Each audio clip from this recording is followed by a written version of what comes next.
და მამისა და დადისა და სულისა წმინდისა და გილოცავთ მოციქულთა თავების პედრესი და პავლეს შესასწავლს შეგვეციოს სხვა კიდე 12 მოციქულის ხსენება ერთად 12 მოციქულიდან 11 ფიზიკურად ეწამა პავლე მოციქულიც ეწამა და პავლე მოციქული კიდე ვინ იყო ჯულის ცოდნე აი წმინდა წერილი ჰქონდა მარტო ებრაელებს დანარჩენები კიდე ვიყავით კერთამამიცებლები და ამ ჯულის მოშურნე იყო და კლავდა ქრისტიანებს ფიზიკურად და ასეთი ადამიანი გახდება მოციქულთა თავი. ამიტომ როცა გვიწერია ლოცვა მტრისთვის რა იგულისხმება, როცა ჩვენ ლოცულობ და კიდე როგორი ერთი არის ფიზიკური, მეორე არის სულიერი. ფიზიკურად კლავს, სულიერი კიდე ზნეობრივად კლავს. და მაგრამ ჩვენი სწავლები ტერი არის მარტო უხილავი მტერას ქვია, სატანა და ბოროტის სულები.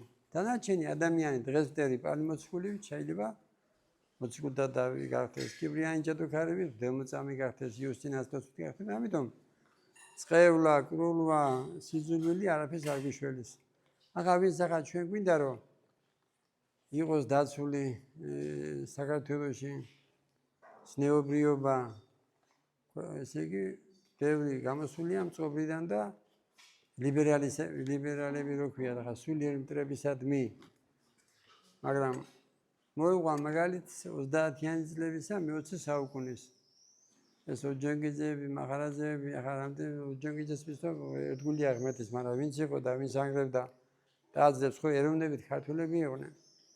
ამიტომ არა გასაკვირია ეროვნები ქართველები და ეწინააღმდეგებიან ღმერთს, ეწინააღმდეგებიან ზნეობას და ის არა ქვია ნათქვამია სახარებაში რომ მეორედ მოსვლის წინო იქნებაო სრული განდგომა. ამაში მასმედიას ამ ლიბერალური არხები გვეხმარებიან რომ ადამიანი აზრობრივად, გონებრივად განუდგეს ღმერთსა.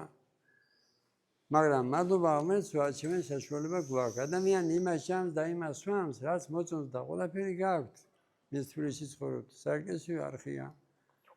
ტელევიზიაში საეკლესიო არხია მანქანაში როზე ხარ 105-ზე. არის საბავშვო ბიბლია, წმინდათა ქრისტიანული მოთმინების არის, ყველაფერი არის.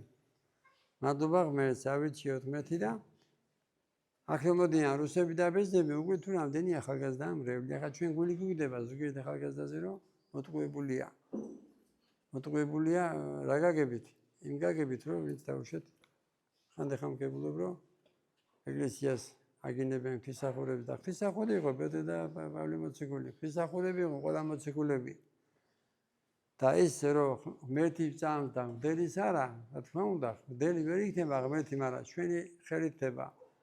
ნათლობა, ჩვენი ხელით ხდება შვიდწერა, აღსარება, ზიარება და 7 ზეთის ხება.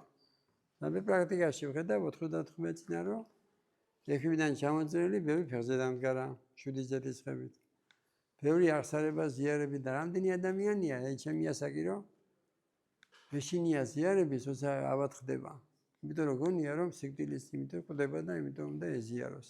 ესე უცოდინარობა და ამ დროს რატომ უნდა იცოდე, როცა უკვე საბჭოთა კავშირი დაიშალა, გავიდა 30 თუ რამდენი წელი გასა. და მას ქვია მცირედ მოწმუნეობა. მაგრამ მადლობა ღმერთს მე რო უყურებ.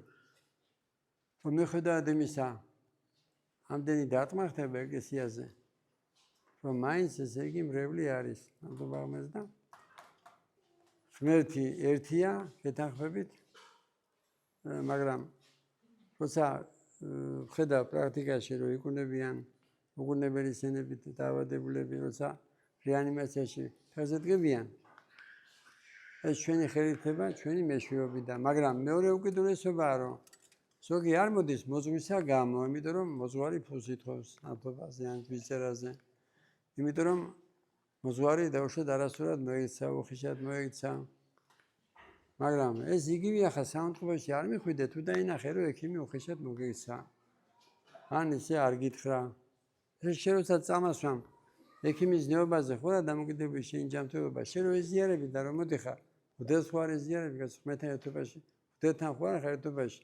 ამ აღსარებას ზიარებით შენ ესე გეხსნება ცოდვები და ხდება ხმეთან ერთობა და აგერ არის ცოცხალი მაგალითი დავით კანტარია შეად მოყავს მაგალითი და კიდე მოიყვარო ადამიანი რომელსაც მორჩილია მეოთხე სტადიის სინსინე ქონდა 10 დღეში განიკურნა ყოველ დღეს ზიარებით მაგრამ ეს უბრალოდ რო არის იმიტომ ვამბობ რომ ასეთი არის 1000 აქედან გამომდინარე ეს არ არის მათო ტრადიცია ქრისტიანობა ეს არის აი რა განსხვავება ფილოსოფიისა და ქრისტიანობაში ის არის ცოდნა ქრისტიანობა კიდე არის ძალა ქრისტიანობა ეს არის ცოცხალი რწმენა და ეს მადლი გადმოდის იმ დროს აღსარებას ამბობ ზიარები როცა ინათლები სულიწმიდი დიბეჭდები და ღმერთმა მოგცეს მეტი რწმენა მას ქვია ცოცხალი რწმენა ჩვენთანაც ღმერთი